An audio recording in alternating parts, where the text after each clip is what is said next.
নমস্কার বন্ধুরা, কেমন আছো সবাই? আশা করি ভালো আছো। দেখো, এটা আমি রুই মাছ দিয়ে বেগুন দিয়ে তরকারি করব। বেশ তরকারিটা সুন্দর হয়েছিল খেতে। একটু নতুনত্ব করে, যেহেতু বেগুনে পেঁয়াজটা দেয় না কেউ, আমি একটু পেঁয়াজ টমেটো দিয়ে করলাম, ভালোই লেগেছিল খেতে। যে পেঁয়াজটা ডুমো ডুমো করে কেটে নিয়েছি, আলুগুলো ভেজে তুলে নিলাম, নিয়ে এই যে বেগুনগুলো ভেজে নেবো। বেগুনগুলো ভেজে তুলে নেব, ভালো করে একটু ভেজে নেব, যেহেতু এটা দেবো ঝোলে নামানোর আগে, ওই কারণে একটু ভালো করেই ভেজে নেব।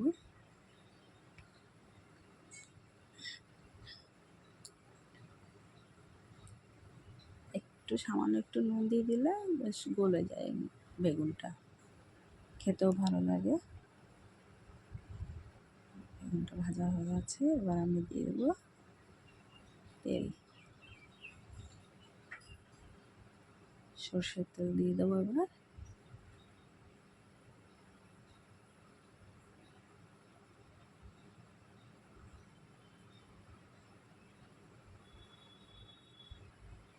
দিয়ে দেবো আমি জিরে ফোড়ন, সাদা জিরে ফোড়ন দেবো।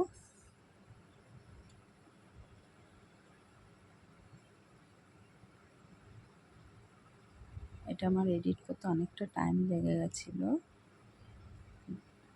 এটা অনেক দিন আগেই আমার করা, যেহেতু এডিট করা হয়নি বলে ছাড়াও হয়নি রান্নাটা।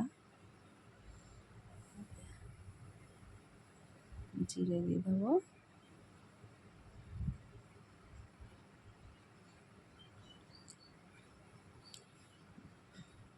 এবার দিয়ে দেবো এর মধ্যে আমি পেঁয়াজ কুচিটা, ডুমো ডুমো করে কাটা রয়েছে, একটু মোটা মোটা করেই কাটা আছে পেঁয়াজ কুচিটা। আর এদিকে আমি নিয়ে নিয়েছি দুটো টমেটোকে 4 টুকরো করে নিয়েছিলাম, এক একটা টমেটোকে 4 টুকরো করে নিয়েছি।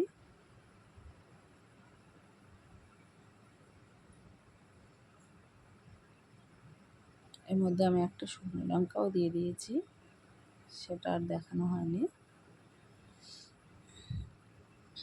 শুকনো লঙ্কা ফোড়নে দিয়েছিলাম, পরে দিয়েছি অবশ্য।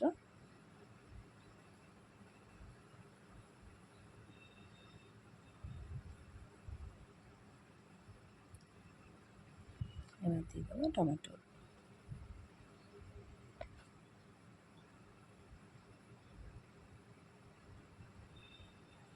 টমেটোটা একটু গোটা গোটা ছিল, খেতে ভালোই লাগছিল।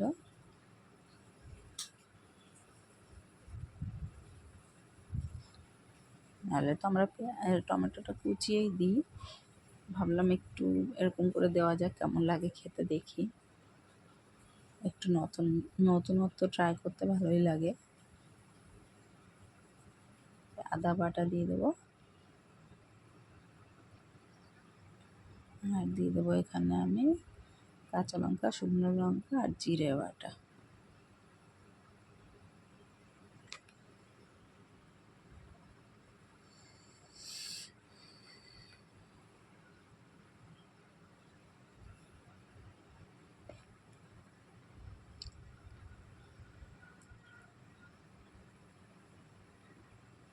দিচ্ছি নুন, দিয়ে দিলাম, নুনটা আন্দাজ মতোই দেবে।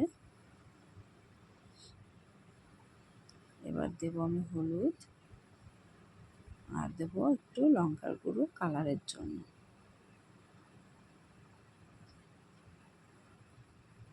একটু দেবো ধনিয়ার গুঁড়ো,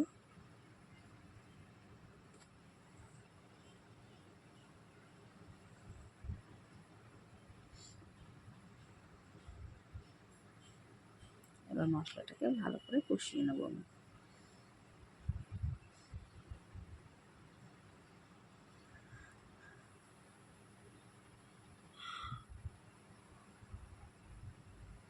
মশলাটা কষানোর জন্য আমি এর মধ্যে সামান্য একটু জল দিয়ে দেবো, জলটা দিলে বেশ সুন্দর করে মশলাটা কষে যাবে।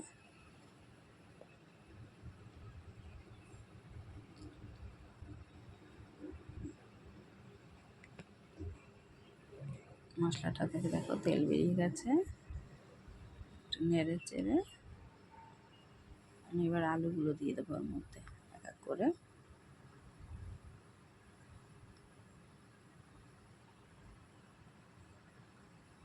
কালারটা দেখো কত সুন্দর কালার এসেছে।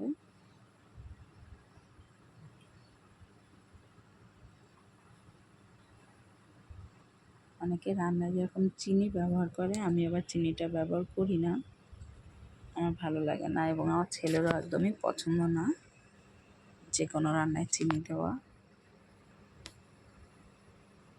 ও রুটি দিয়ে আলুর তরকারি হলে সেটাতেও চিনি দিতে বারণ করে, চিনি দিলেও ঠিক পেয়ে যায়, খেতে চায় না।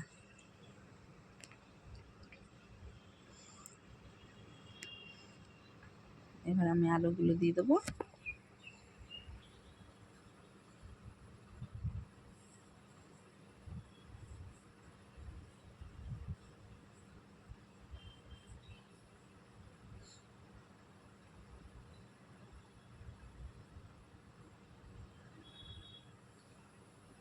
এরই সাথে আমি পুঁই শাকের তরকারিটা করেছি, পুঁই শাকের তরকারিতেও আমি পেঁয়াজ দিয়েছি, বেশ খেতে সুন্দর হয়েছিল, ভালোই লেগেছে খেতে।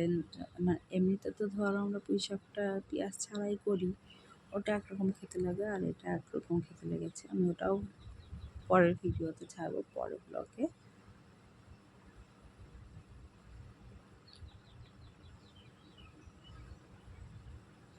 আশা করি তোমাদের ভালোই লাগবে, একবার ট্রাই করে দেখতে পারো, আশা করি ভালোই লাগবে।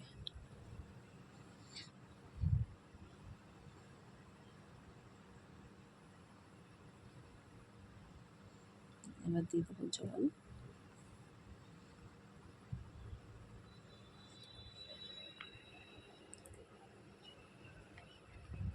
জল দিয়ে ফুটিয়ে নেবো ভালো করে, এই যে ফুটে গেছে। এবার দিয়ে দেবো আমি মাছগুলো।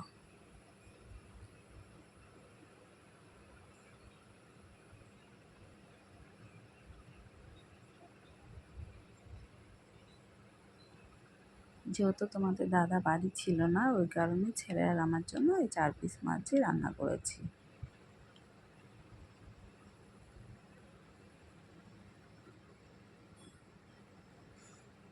বেগুনগুলো দিয়ে দেবো, বেগুনগুলো দিয়ে একটু ফুটিয়ে আমি নামিয়ে নেবো। বেগুনগুলো একদম নামানোর একদম আগে দিয়েছি, 2 মিনিট হবে হয়তো, 2 মিনিট আগেই দিয়েছি। আর একটু ঢেকে দেবো।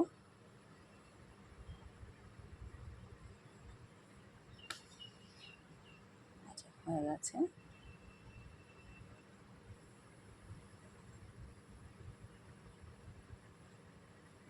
আমি কিন্তু খুব বেশি ঝোল রাখিনি, যেহেতু আমরা দুজন খাবো। দেখো কত সুন্দর কালার এসছে, তোমরা করে খেয়েও দেখো, সুন্দর লাগবে। টাটা বন্ধুরা, তোমাদের কেমন লাগলো জানিও, আশা করি ভালোই লাগবে। একবার অন্তত করে খেয়ে দেখো, খুব ভালো লাগবে। টাটা।